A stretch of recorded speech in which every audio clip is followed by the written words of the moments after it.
Sydney has won finals hosting rights for the inaugural 24-team ATP Cup men's tennis tournament in January next year. But the staging of the $15 million event from January 3 to 12 has raised more questions than answers, with the full 2020 summer program of tennis remaining unclear.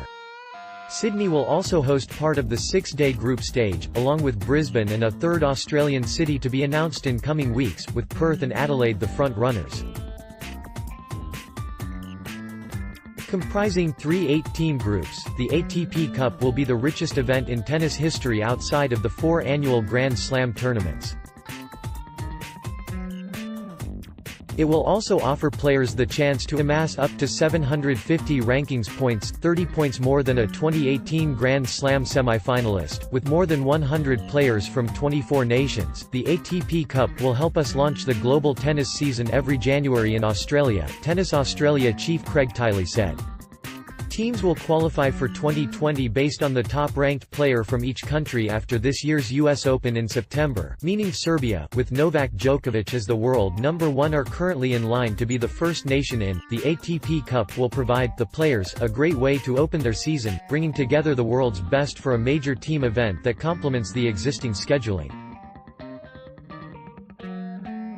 Provides highly coveted ATP ranking points and clearly links to the Australian Open, Tiley said. The first week of the season is when the players want to play, and that's why the tournament has their strong support, but the rest of the 2020 summer tennis calendar remains clouded, especially the future of the Hopman Cup, which appears doomed given it will unlikely be able to continue attracting the game's best men's players.